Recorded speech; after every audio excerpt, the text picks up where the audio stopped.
laban ng isang ina ay nakikita online. At sa likod ng mga ngiti ni Bea Bores, may isang kwento ng sakitapang at pag-asa na ikinurot ng puso ng milyong-milyong netizen. Pero hindi pa ito ang pinakamasakit na bahagi ng kwento. Sa kanyang pinakabagong viral video, emosyonal na ibinahagi ni Bea Bores ang hirap na pinagdaanan ng kanyang bagong silang na anak. Isang kwentong hindi niya agad isinapubliko. Marami ang nagtaka, bakit biglang nawala sa social media si Bea? Bakit hindi niya agad kasama ang kanyang anak matapos manganak? Dito nagsimulang mabunyag ang katotohanan. Matatandaan na naging bukas si Bea, na ngayon ay 23 anyos, tungkol sa kanyang pagbubuntis noong nakaraang taon. Sa panahong dumarami ang kabataang maagang nagiging magulang, humanga ang marami sa kanyang katapangan at pagiging totoo. Ngunit sa likod ng kanyang mga post, inamin ni Bea na high risk ang kanyang pregnancy. Dahil dito, kinailangan niyang itigil ang lahat ng kanyang brand collaborations at trabaho.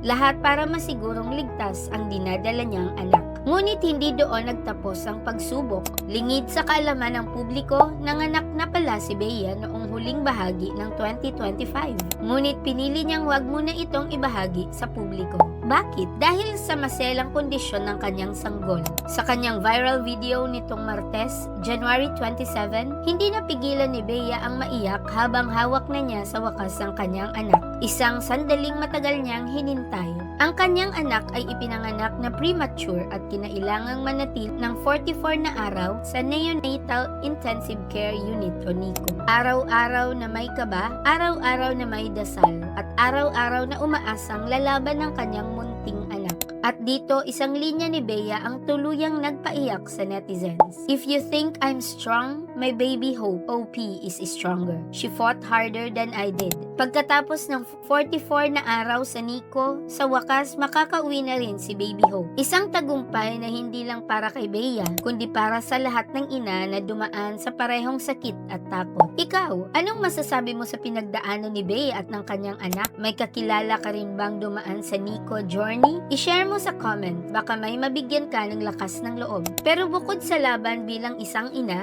may isa pang realidad na tahimik na hinarap ni Bea. Hindi lingid sa kaalaman ng marami na single mom siya. Naging kontrobersyal noon ang pag-unfollow niya sa kanyang dating nobyo na si Mireille Yamada, Sales Vice President ng iShip Logipack Incorporated. Inamin pa ni Bea na humingi siya ng paumanhin sa kanyang anak dahil hindi niya ito mabibigyan ng ama. Ngunit nangako siyang gagawin ng lahat upang maging isang buo at mapagmahal na magulang. Sa loob lamang ng ilang oras matapos i-post ang kanyang video, umani ito ng mahigit 1 milyong reaksyon, 35,000 shares at 12,000 comments. Maraming celebrity friends at netizens ang nagpaabot ng kanilang dasal, suporta at pagbati para sa kalusugan ni Baby Hope. Sa kabila ng sakit, takot at panghuhusga ng iba, isang bagay ang malinaw, hindi sumuko si Bea. At mas lalong hindi sumuko ang kanyang anak. Isang kwento ng isang ina, isang kwento ng isang munting mandirigma, at isang paalala na minsan ang pinakamalakas na laban